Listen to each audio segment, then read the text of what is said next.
เอาเด้อเกมเด้อใส่นมเอาเด้อตะมอนี่ว่าเคยตรังกุยาตรังนี่ตรังโกนเด้อโอนปอดเอาไว้ประวันเขาไปเอาเพื่อนนี่นะไปเอาพี่เก้านะพี่เตเก้ก้อนในเตบิดแหละกะมื้อนี้แหละนะให้มาอยู่น้ำกันเข้าน้ำกันเลยอ๋อไม่เอาเด้อ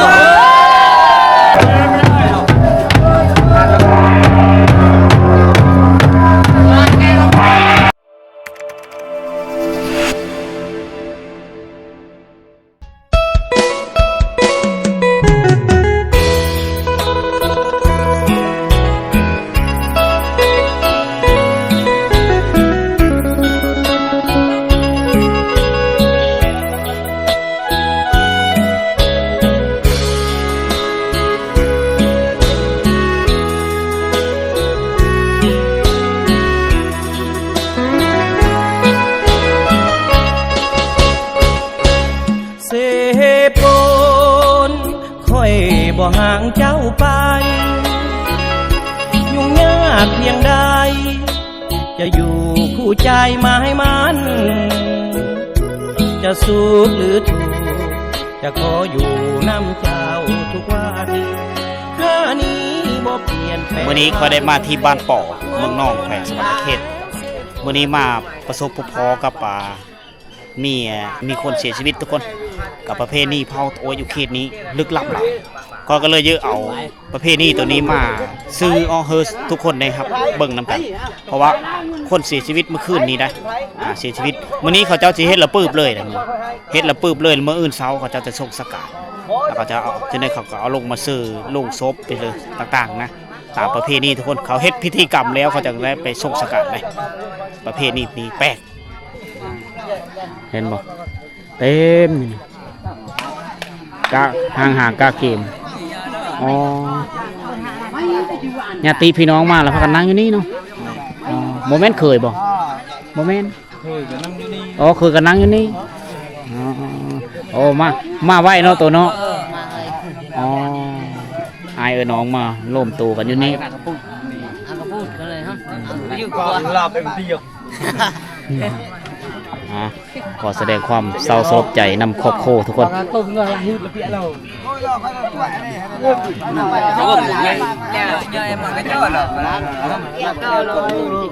เจ้าแต่งฮีแต่งคลองตัวนี้เกมชื่อฮีนั่นนี่เนาะฮีนี้เป็นแน่ฮีนะฮีผีเนาะเป็นกระย่องเป็นตูเฮ็ดเป็นตูม้าตูทางลุงทางเวรคอยประเพณีที่ลึกลับทุกคนเอามาฝากพี่ๆน้องๆพี่ได้ลงศพนะท่าสีข้างในลงศพนี่เนาะบ่ทันแล้วลงมาซื้อเนาะเจ้าน้อยแนวลงบ่โอ้มาแรงงานอยู่นี่ตีกองเฮ็ดละปืบเรียบร้อยเลยเฮ็ดพิธีแล้วจังส่งสกาดเนาะมื้อน่ะประมาณ12 โมง 1 โมงนั่นแหละ12 โมง 1 โมงแล้วแม่นเอาไปอ๋อทางไหนภาษาอันนี้ทางนั้นอ๋อทางพี่เนาะทางบรรดาอ๋อบางเทื่อเฮาวางเฮาสิลงเฮาสิมาเอาเด้อเกมเด้อใส่นมเอาเด้อตะมอนี่ว่าเคยตรังกุยาตรังนี่ตรังโกนเด้อโอนปอดเอาไว้เด้อเอิญหมู่มาเนาะก็เคยบรรดาอ้ายน้องๆมาเกมสิเอาลงเฮิร์นเนาะลงมาใส่ลงซบของคนนี้ตีบ่มื้อนี้ตีแล้วจะน้อยตีแล้วอ๋อเอาลงมาซื้อลงซบแล้วก็เริ่มแล้วเนาะพิธีเนาะปลึงกลุ่มอะไรมันแรงเนาะกลุ่มแรงกินเหล้ากินยาพยังอยู่นี่เนาะอ๋อผู้ชายผู้สาวมาได้บ่ผู้สาวขายเบก็มีมัดอ๋อขายขนมขายข้าวต้มน้ำหวานมีหมดเนาะมีมัดอ๋อเอาเก็บเงินไว้สันเก็บเงินไว้เลยมันแรงปลาโรกบัวเด้อไม่ละเอ็มไอเด้ออยากกระดองเด้อตัวคูณอ๋อเกมเชียร์ลงเนาะเป็นเคยบ่อ้ายเป็นเคยบ่ก็เจ้าของเฮิร์นเนาะมีศาสตร์พร้อมเนาะศาสตร์ใบเตยเครื่องของเพิ่นลงมานี่แหละเดี๋ยวเฮาติดตามเบิ่งไปแต่ละขั้นตอนทุกคน ประชารู้ว่าอะไร เติมเข้า บ่แม่นเติมตะกร้าวเนาะเติมข้าวเนาะ เติม เชาะเชาะอ๋อเชาะนั่นคือข้าวสาร เราจะมาเข้านี้มาใช้บัดนี้น่ะเรือได้ใช้ข้ามได้ นี่หมออันนี้คือโหดเขาเจ้านึ่งข้าวแต่นึ่งชนิดนึ่งข้าวนึ่งชนิดบ่ได้นึ่งโหดเนาะมันได้น้อยเนาะโอ้กำลังโคมังเพชรบรรดาเซ่ภาษาวมาซอยงานนะมาเอ็ดเว อันนี้เอานะอันตนักนี่ เก็บมังเพชร พอดีเลยนะมาพอดีอะไรตามมาถึงตรงมาปะ โอ้หลายเนาะไปตำอันนี้ตำสะโคกใหญ่เลยบ่ล่ะ ตำใช้ ตำสะโคกใหญ่เลยบ่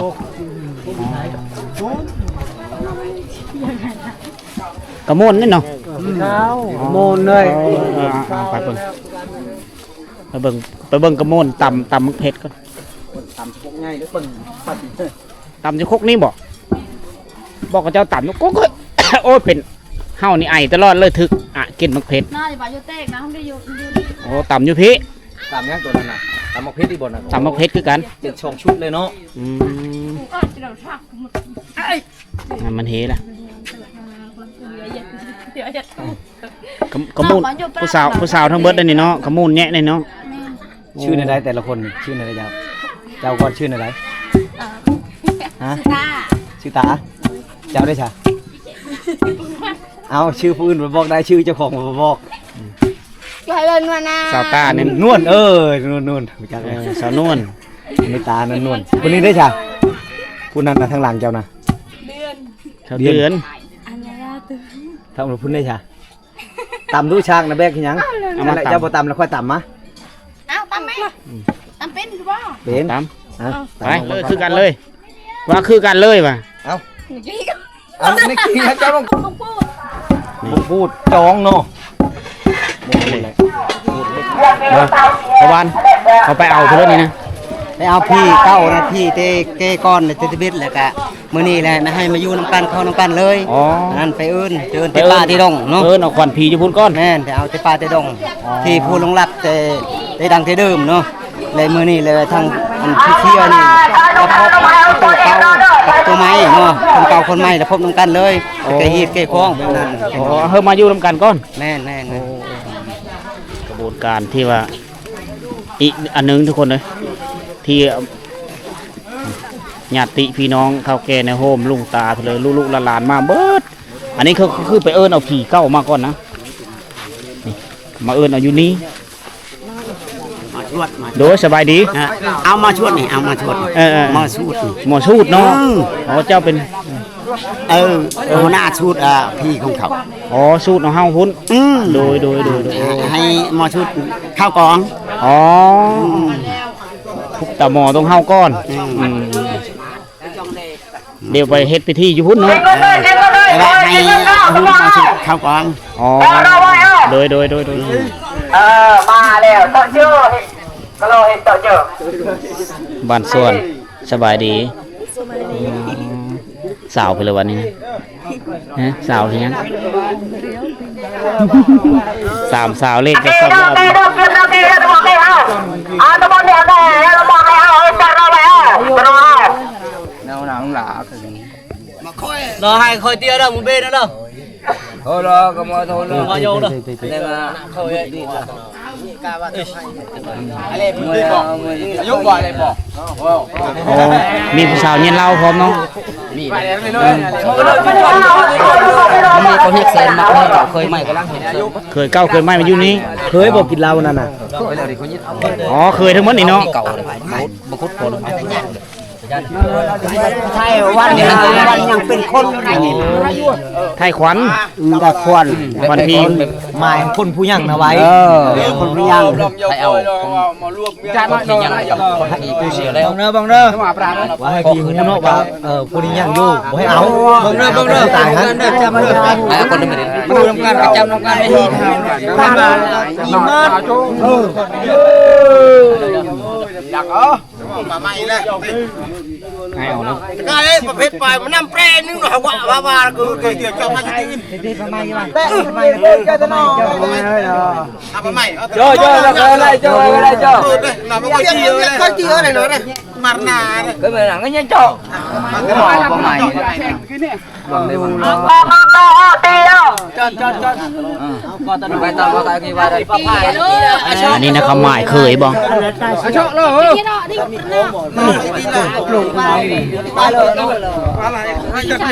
ได้ฝานบ่พอผู้ซึกมัดแพ้นี่เคยบ่โอ้ผู้แพ้มัดนี่เคยบ่กบไฟกลางเลยกาลวงตัวโอ้ดูว่าช่วยล่ะนี่จัง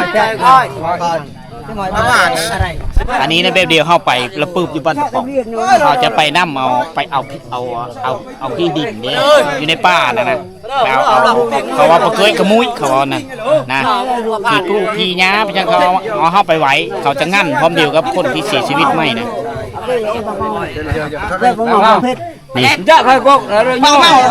โอ้พ่อบ้านก็เป็นเคยคือกันจะเป็นเคยหักเพ่งนะ เคยต้องมัดแพ้เนาะอย่ามาหน่อได้ครับเขาจะหมายไว้เด้อเพื่อเลิกแพ้เบ่งบ้ายในแม่นเคยทั้งนั้นเลยต่อหน้าแกก่อนนะ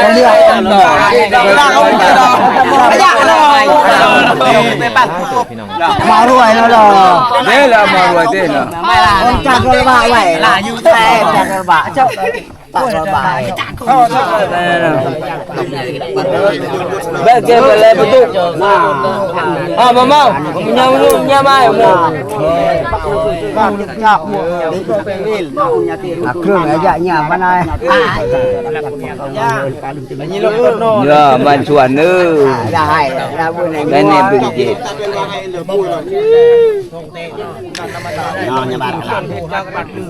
มาจุดๆแล้วตัดกระบะจุดเกี่ยวตัดกระบะไว้หรอกันมาให้ไหวเลยชอบไปนะกูนั่นกระบะเองได้เลขให้ก็ได้บางทีตอนนี้ตัด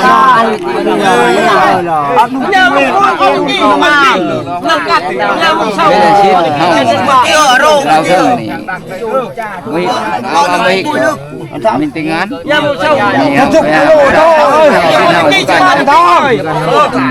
หล่อเลยจ้าขนาดเด็กได้ครับ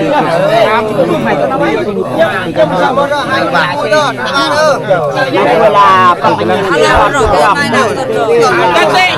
baru kemudian lu mulai lo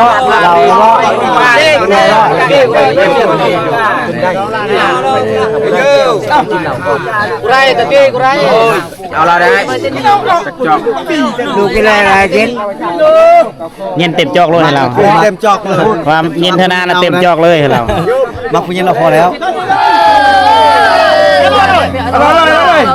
เอาโยกไม่เอาด้วย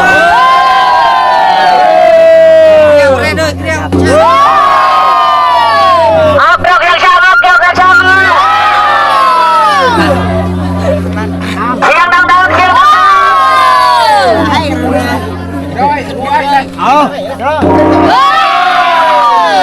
Dah. Konyet dah lepas nak habis rugi lai.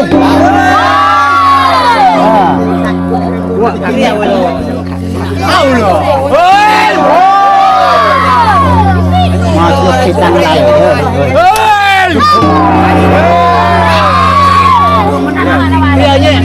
Nhiều lắm, ao lo. Này. Bài của lão. Nhiều rồi. Ôi.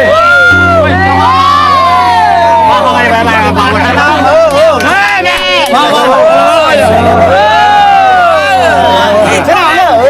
Con hào nha. Đúng rồi. Ở đâu mày? Thì con hào. Thế nào nữa?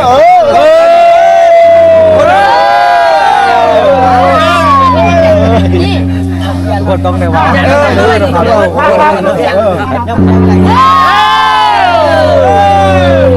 Tao chạy đi đã.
สูงๆก่อนเนาะ ไว้อยู่ดีก็ยังเอาอันนี้พี่เก้ายังเอาพี่มาอยู่เพื่อนท่าน อ๋อเอาผียื้อเพิ่นลงมาก่อน แม่น อยากเอาเพิ่นลงมา แม่น โอ้ เอาตอนนั้นลงคนไปลงคน อ๋อ เอาลงตัวนี้ก็ไปนำ โอ้ กำลังเด้ โดยอันนี้คือดวงวิญญาณผีเก้าเนาะ อันนี้ล่ะนี่ โดย ขอลงพี่ได้จังเลย รักเคยบอกบอกไก่ไปเคยเนี่ยกระมอนเด้ออะไรไอ้ไปกระยาลุยกระยาเด้อไอ้ไปตะมันตุกไอ้ไปกระดาเด้อ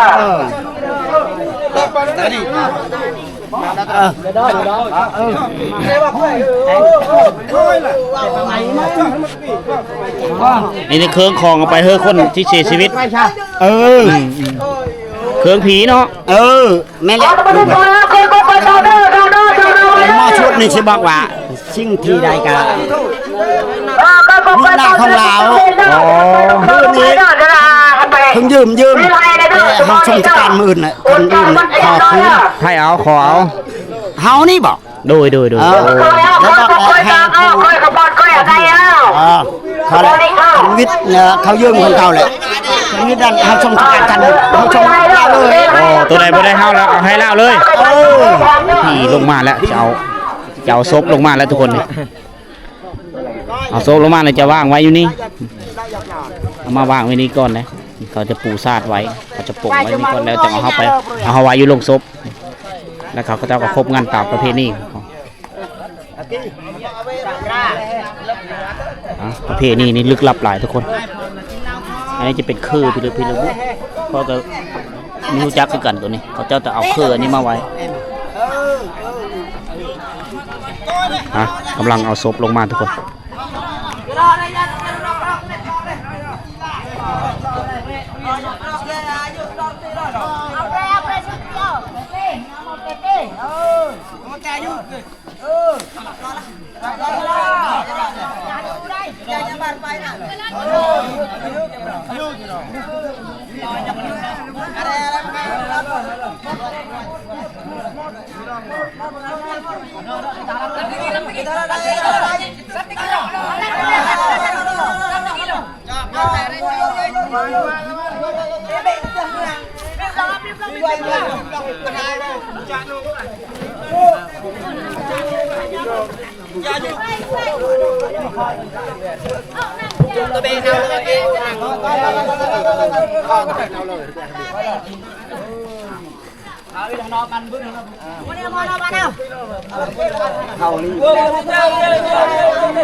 ไปเอาเชื้อเลยคือได้ลายแท้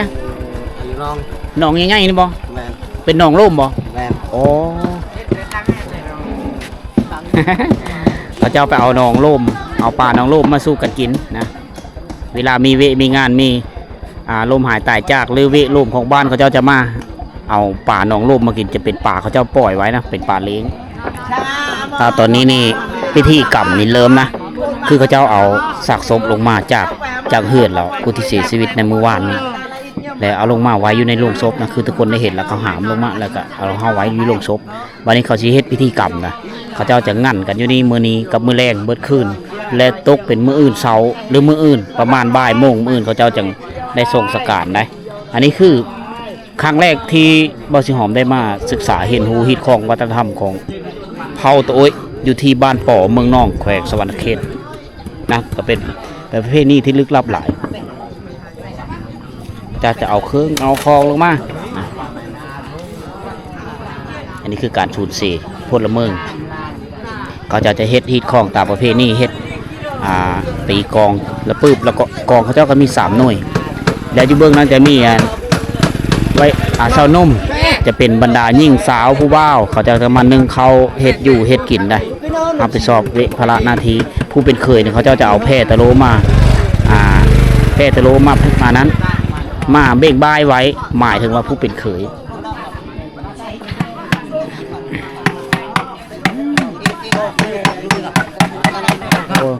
เอาเฮาแล้วท่าฉี่ไว้เลยเนาะเต้นมันดอกหน่อยต่อถังต่อก้วนไหว ต่อตะปูแน่นนาถาวร วันไหวเราเฮิร์กครับเราเรียกเลยเนี่ยแต่เพิ่งเนี่ยได้จากที่เราพื้นมีแต่ปลอกเพิ่มบ่คนเต็มมือสิชโนว่าแกเลยดอกมีกระลาพื้นน้ำมันอ้าวมันนี่นะจะดี เด็ก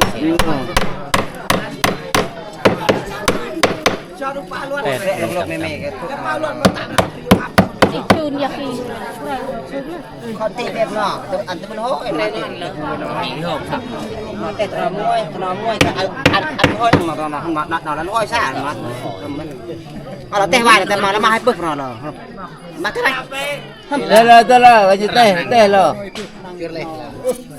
กระดำกระแตะเนาะไปรักออกมันออดไอ้กระแตะคนเนื้อมันนะคณะกระแตะมันเลยกันเลยบัวดาบปูอ่ะkita ada punyaเนาะเนี่ยคอยเนาะ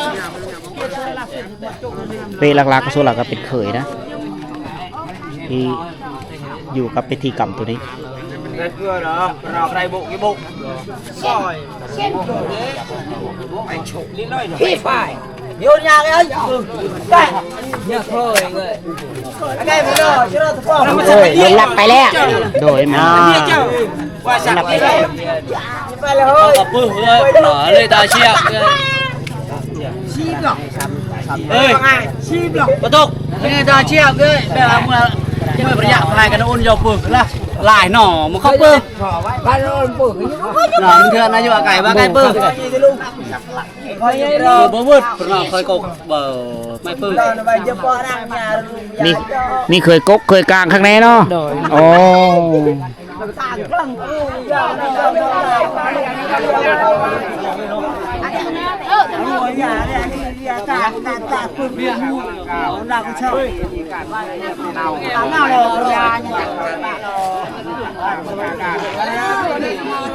ครื่องของนี่ครบเลยนะต่อมาเนาะหม้อแฮะแตะกระโปะสนะเสื้อนอนผ้าห่มเอาไปเมื่อเลยได้ไปภาษาเมื่อเลยได้หมื่น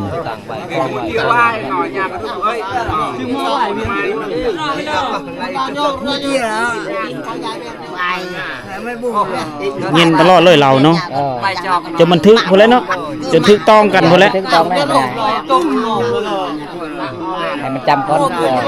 อันนี้คือการเสี่ยงถาม